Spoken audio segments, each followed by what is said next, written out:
Hello friends, what's up? It's Jamie here. Welcome back to another Fangirl Fridays video. These are the videos where I make all of my favorite things everyone else's problem. Last year, I had the absolute pleasure of watching the entire Steven Universe series in its entirety for the first time ever, and it deeply hurt my feelings in all of the best ways imaginable. I've mentioned this in a couple of videos already, but I was a massive Steven Universe fan growing up. This show just appealed to everything that my nerdy 13, 14-year-old self loved. I've always had an obsession with gemstones, less so now, but I used to love checking out this one book from the library that was all about all different gemstones and their physical properties and cultural uses. So the show really appealed to me in that sense, but also as a musical loving baby gay, the show was right up my alley. I drew Steven Universe fan art. I got these adorable Pearl and Greg figurines from blind boxes. I was learning songs from the show when I should have been paying attention in class, but shh, don't tell my parents that. I was completely obsessed. But despite my immense love for the show, I never actually finished the entire series until summer of last year. And the ending of Steven Universe Future, oh, it deeply fucked me up. I just finished watching Steven Universe all the way through for the first time. I've watched it before. I loved Steven Universe as a kid. It was one of my favorite shows when I was in middle school. I was so obsessed with it.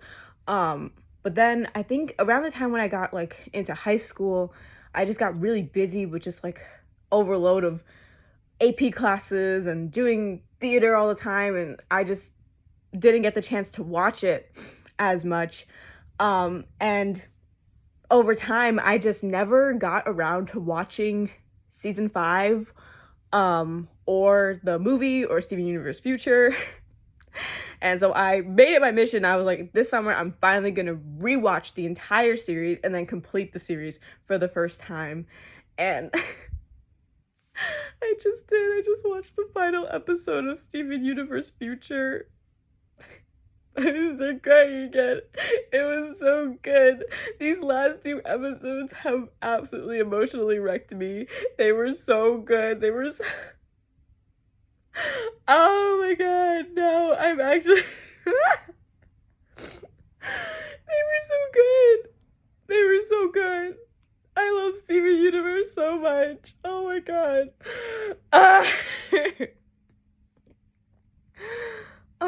It was such a good ending, but Jesus, now I'm just emotionally wrecked. So I'm gonna take a nap or something now. I don't know.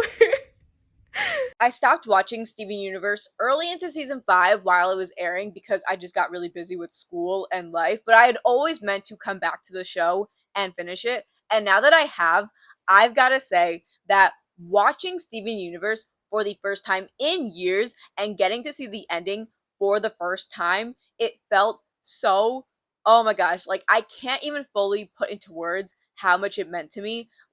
It felt like a homecoming. I had truly forgotten just how much I loved these characters and how much they meant to me, and I'm so happy that I finally watched the complete story because it healed something in me.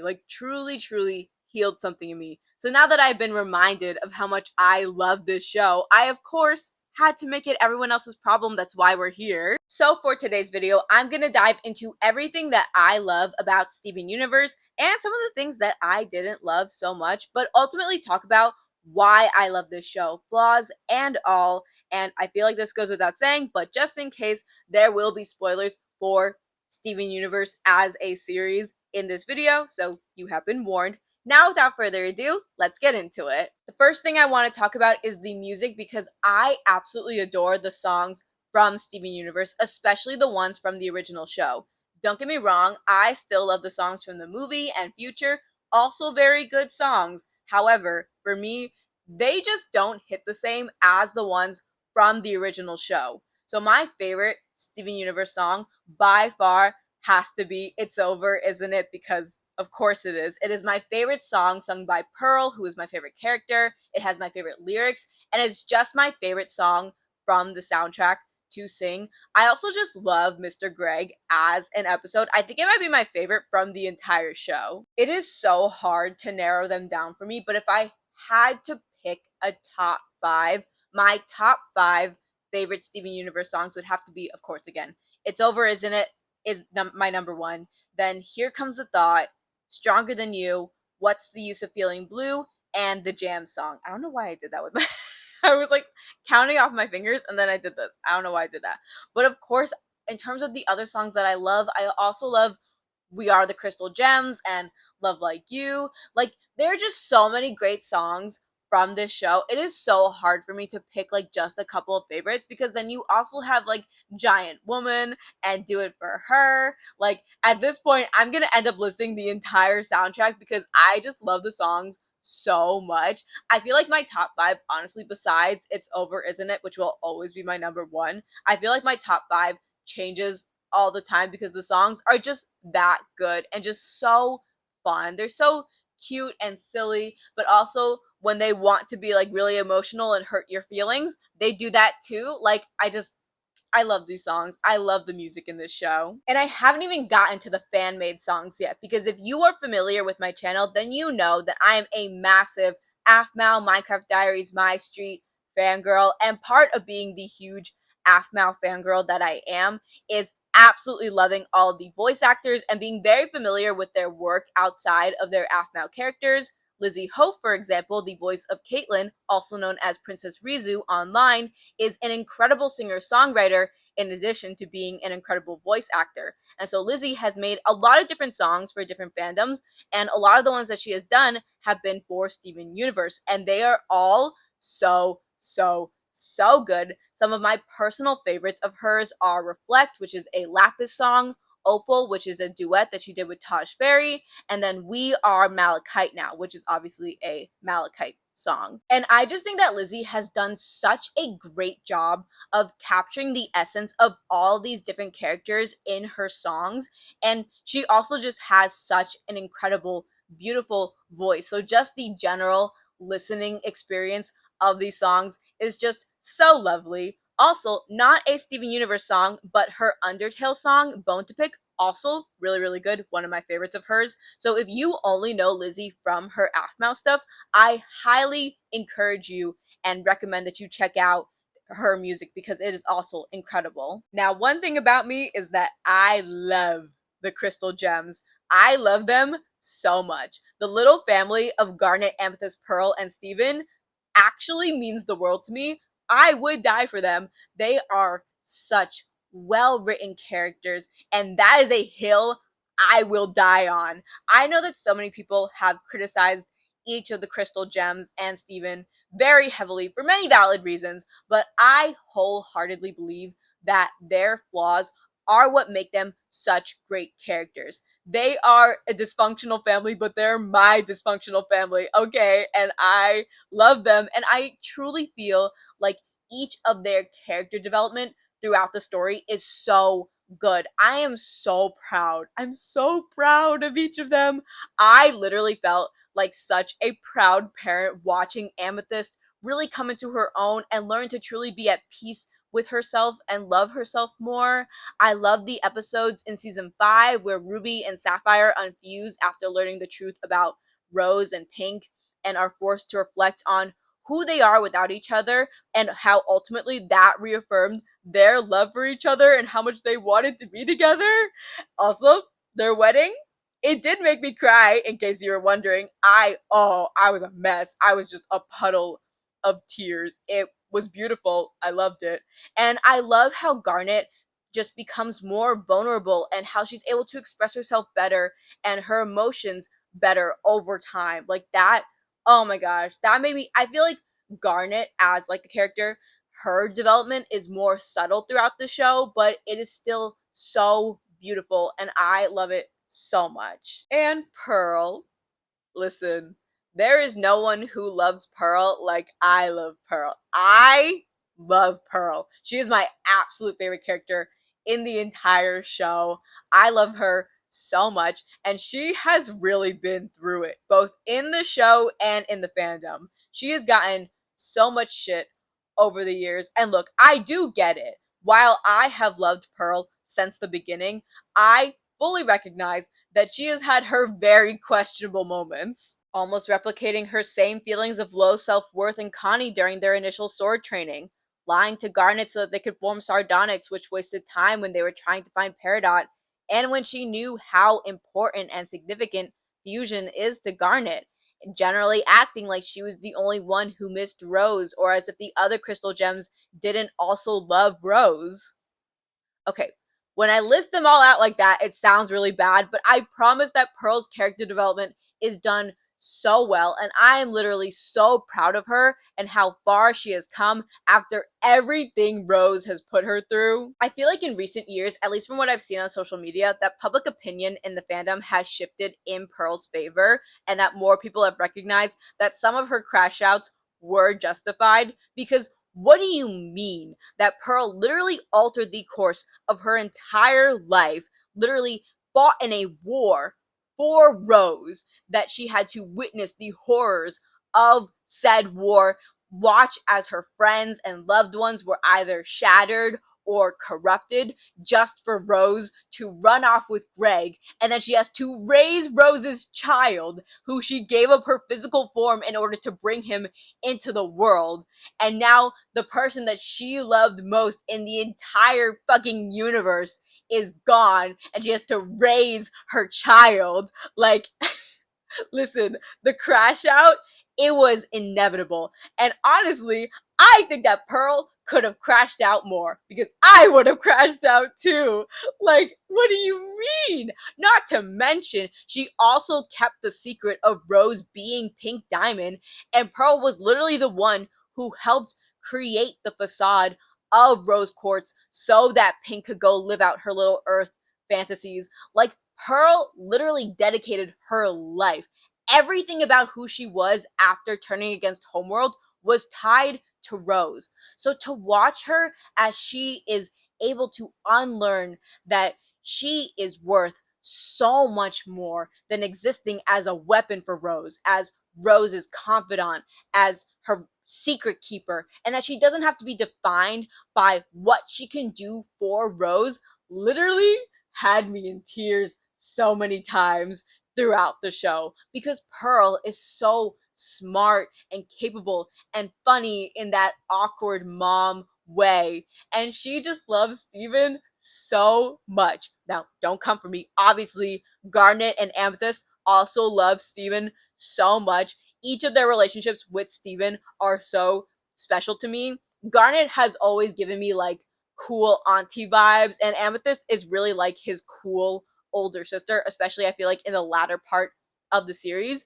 But more than any other of the crystal gems, Pearl has always felt like to me like she is truly Steven's mom. She is the most maternal of the crystal gems, and yes, she is very overprotective of Steven, especially in the early parts of the season. But you know it's just because she loves him so much, and she's always worrying about him the way that a mom would. Also, Pearl being like the mom figure in Steven's life just makes her relationship with Greg all the more. It makes it very funny, but it also makes it incredibly compelling, in my opinion. Like, I love how their relationship develops throughout the story, because I feel like it's such a testament to how much like Pearl changes and develops as a character, because they go from having this very like one-sided antagonistic relationship when Greg and Rose first start seeing each other to this awkward co-parenting, we have the same ex-lover relationship, to a genuine friendship with real respect for each other, and it just absolutely warmed my heart. So yeah, I am I am not afraid to admit that I am a Pearl defender through and through. What can I say? I love her so much. I am just so infinitely proud of her. Like, pride is not the word I'm looking for. Like, I just love her so much. I love her development so much throughout the story. Like, I know she has her moments, but I feel like it just makes the payoff of her character arc just all the more worth it. And I just love her with my whole heart. Like, she's just incredible, and I really hope, like, in my heart, like, her and Bismuth get together in the events post the events of the story because they're just so cute and I love them so much. And Pearl deserves it. Pearl deserves all the good things. Obviously, I can't do a Steven Universe video without talking about our main character. And rest assured, I have much to say about our main man. Now, I love, I love Steven Universe, the character. I love him so much. I know that he has gotten clowned so much for being cringe, but I don't care. I love him. I don't give a fuck that he's been cringe sometimes in the original show and then in like future and shit. I don't care. He is a sweet boy with a big heart and a very active imagination, and I love him. Oh, but he said this thing that was really cringe. Oh, he did this thing that was really cringe. I don't care. He's a teenage boy. Let him be cringe. Let him be silly and goofy. He has more than earned his right to be cringe. He has been through enough. Sorry, I did not expect to get so heated about this, but I just love him so much. I love Steven Universe with my whole heart. Like, truly, he is my best boy, and I love him so much. He is so precious to me. Also, side note, my dad's name is Steven, and when he first heard about this show, he was like, I have my own universe. Wow. And it was very cute. But back to this Steven. Oh, they really put my baby through the ringer. The original Steven Universe show is already like devastating, and what he goes through already devastating enough. And then Steven Universe Future bugged me up on a whole other level, man. There is something really like uniquely devastating about how Steven had to learn the truth of how terrible his mom was and having to deal with the fallout of her actions and also question his sense of self. And he was just a little boy.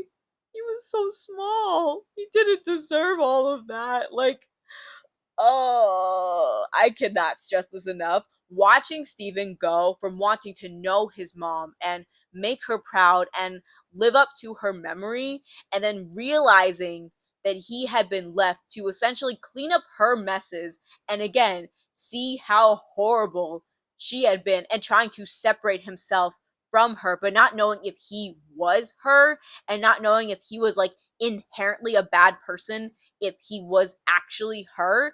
And then when he accidentally shattered Jasper and effectively replicated all of his mom's worst qualities, no. Oh, no, no, no, no, no. Rebecca Sugar. When I catch you, Rebecca Sugar. But I will say, I love how Steven's trauma and mental health was handled in future and how he was actually able to get the help that he needed and for the people who loved him to show up for him and support him when he needed it the most. That was so beautiful, so well written. I am so glad that they tackled that in the show because they really like in the original Steven Universe, they really could like all of, like the crazy stuff that happens to him. Like they kind of address those things like about his mental health, but they never really go into it until future. And oh my god, it was just written so well. It hit me so hard in all my feelings, but it was so beautiful and it meant so much to me to get to see like oh, I'm going to start crying. I'm oh wow, I'm not expecting.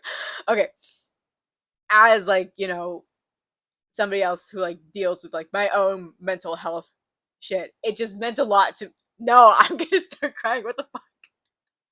It just meant a lot to me to see Steven get the help that he needed and the support that he needed. Wow, fuck, I'm crying. Okay, give me 1 second. Listen, are there moments throughout the show where Steven has made me cringe or facepalm in secondhand embarrassment? Yes, absolutely. I'm not going to pretend that that's not the case, but he is still my favorite boy, and I love him so much. He's silly and goofy and cringe and sweet and lovely and flawed, and I just love him with my whole heart and he deserves the world. That being said, the moments where Steven and the show frustrated me the most were not moments that I feel like people typically think of as like, oh, Steven being cringe. And listen, I'm a big Naruto fan. Like, I love Naruto as a character who is very famous for his talk no jutsu. And generally, I'm okay with talk no jutsu. There are some situations where it's like, yes, we can use our words and talk things out instead of boxing, and I can get behind that, but not all the time. One of the more minor examples of Steven's talk no jutsu getting on my nerves was actually during the Mr. Greg episode, because obviously everything worked out. Pearl and Greg's relationship was greatly improved by the end of the episode, but I just couldn't help but think about how crazy it was for Steven to kind of force Pearl and Greg into a situation where they would be forced to confront their issues. Because, listen, I understand that they're his guardians and his family, and as a kid, he wants them to get along with each other. Like, that I fully understood. I didn't fault Steven for feeling that and for wanting that. But it's also like it just so happened that Pearl and Greg were at a place in their lives and with themselves where they were able to work through their issues and talk things out, and it worked out. When in real life, you can't force people to get along or for their relationships to look the way you want them to, which Steven does learn his lesson in future when he was trying to force Sadie and Lars back into a romantic situation. So I'm glad that he did like eventually learn his lesson in that regard. But on a grander scale, Steven and the show at large doesn't really learn its lesson. And I'm talking about how they handled the redemption of the diamonds. I really did not like the transition of the diamonds becoming these like kooky aunties to Steven who didn't have to face any real consequences for being literal colonizers. Like, yes, they cured the corrupted gems on Earth and gave up on colonizing Earth and other planets, but like, they never had to face any actual consequences in regards to the colonies that they previously had. And I feel like the pitfalls of Steven's talk no jutsu personality are best shown with how the diamonds were handled. And personally, I consider this to be the biggest shortcoming and flaw of the entire series. Because you can't talk no jutsu colonizers in real life. And more than anything else in a show about alien rocks, the real fantasy is that we can just hug it out with our oppressors and everything's cool. And you can't even say that the diamonds are like just victims of the system because they are the system. They created it. So for them to like get these like very easily acquired redemption arcs instead of actual consequences just feels wrong. Because even a character like Jasper, who I even wasn't like the biggest fan of, like never gets a true redemption in the story when she's more on the same playing field as like Pearl and Peridot and everyone else who used to directly serve the diamonds. Now, part of me is like, what were you expecting considering that Rebecca Sugar is a white person? Do you really expect them, like, did you actually expect them to have written the most radical ending for a kid's cartoon?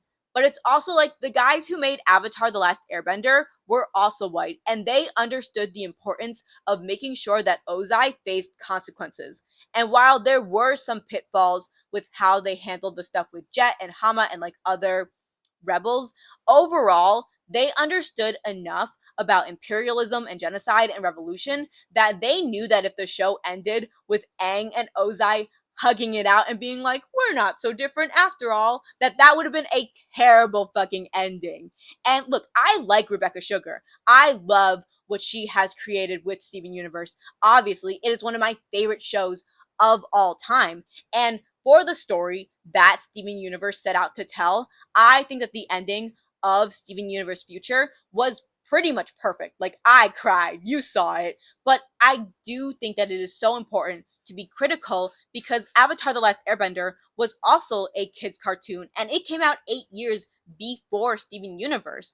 And the way that the diamonds were handled sends this message that our oppressors have a conscience and that we can just solve imperialism by talking it out, which is just very unrealistic even for a kids show. So I want to stress to you the importance of telling and consuming more stories that tangibly demonstrate what real liberation looks like.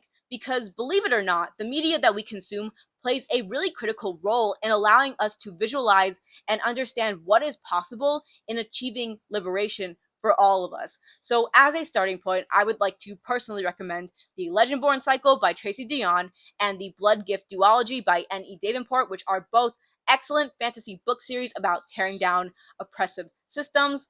And also, if you want some action items to help the people currently being affected by the ICE raids here in the US, I will have some links down below in the description. Alright, before I end today's video, I wanted to quickly go through some of my favorite supporting characters like Connie, Greg, Peridot, and Bismuth.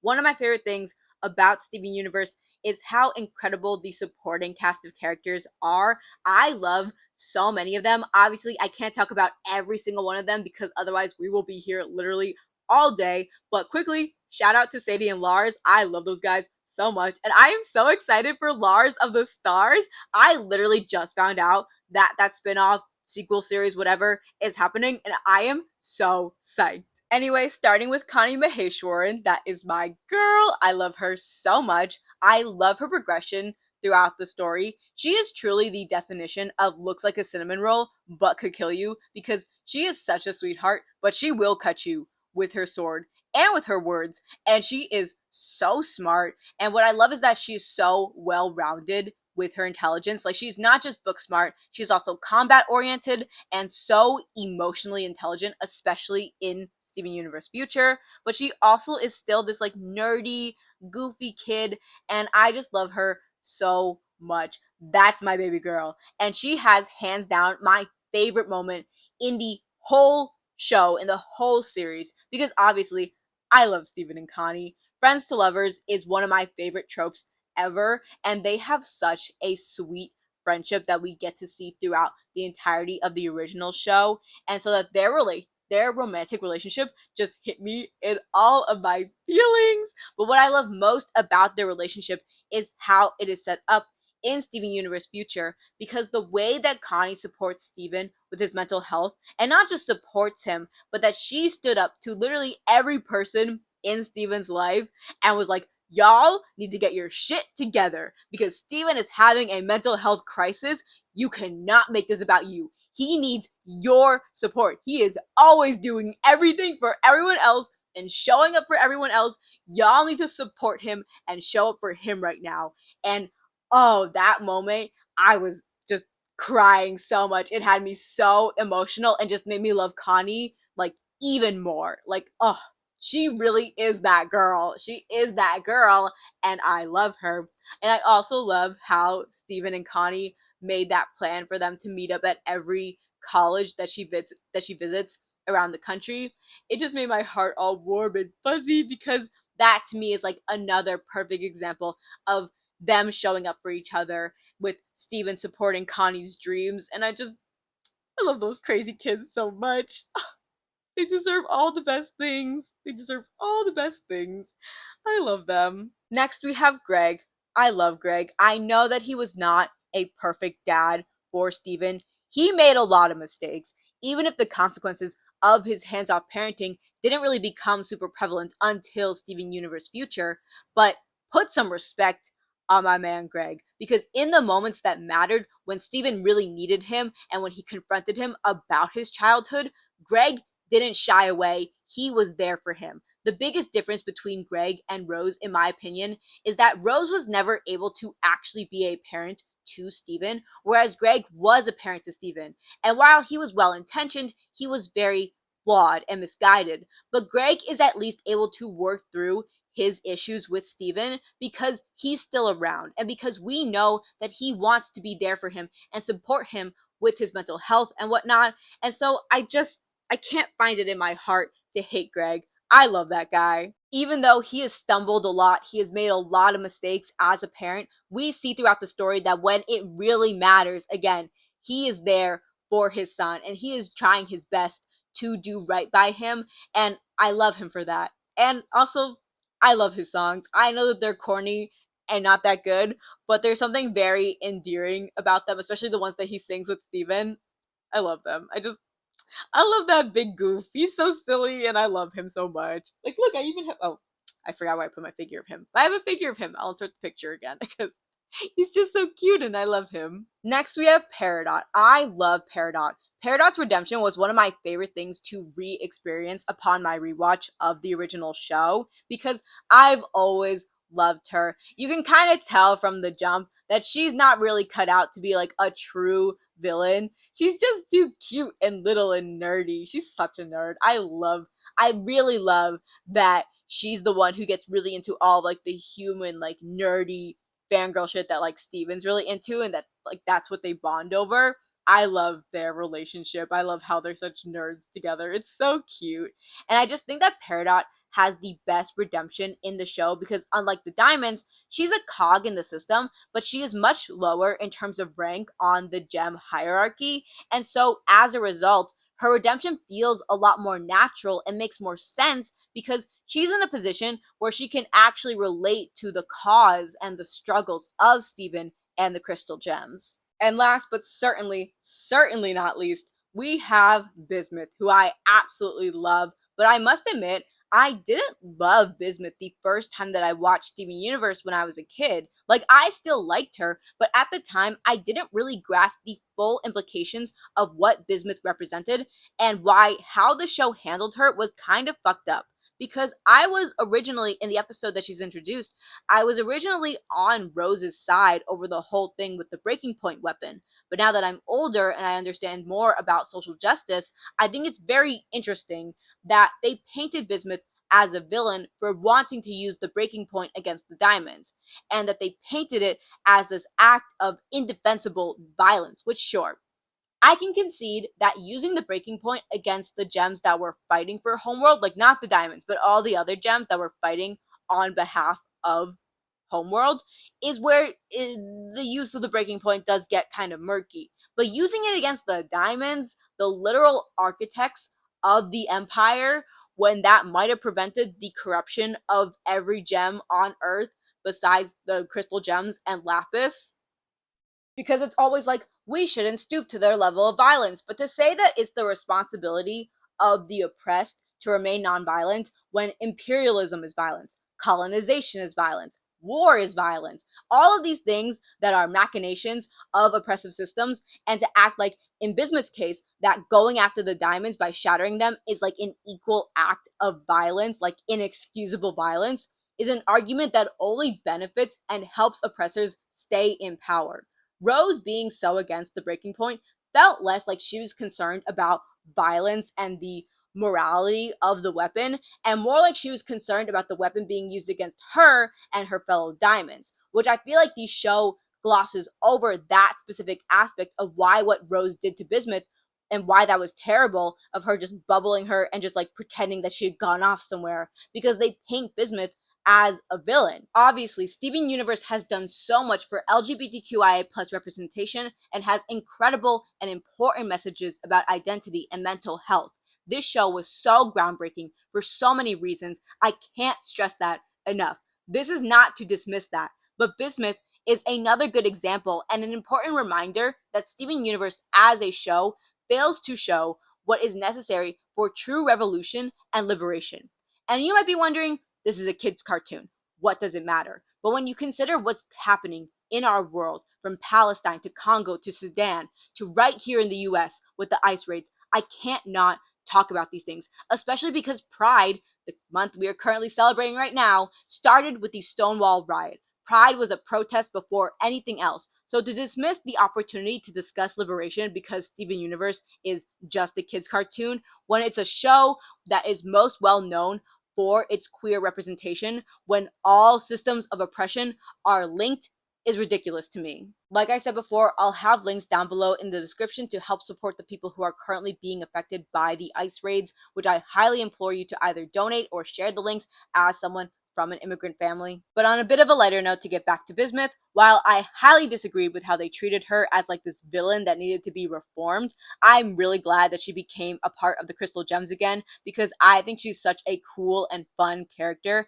I love that she's a blacksmith. I'm a really big fan of blacksmith characters, and I love how she becomes this like mentor figure to Steven. I love their relationship. It's very, very sweet. And like I said before, I really hope that post the events of the story that her and Pearl get together. They're just so sweet together, and it's what they both deserve. I'm rooting for them. Alright, that's all I have for today's Fangirl Fridays video. Thank you guys so much for watching. I know this show can be cringe at times and it has plenty of flaws, but it is still one of my favorite shows of all time. I love it so much. It will always be so special to me. So let me know down below in the comments who your favorite Steven Universe character is or your favorite moments from the show, and let me know if you're also excited for Lars of the Stars because I am. I mean, like, I'm tentatively excited. I don't really know anything about it. I don't even know if like Rebecca Sugar is involved. Honestly, like I literally just found out that this is happening. So I'm excited, but I'm also just like, please don't fuck this up because I love this franchise so much. Please don't mess this up.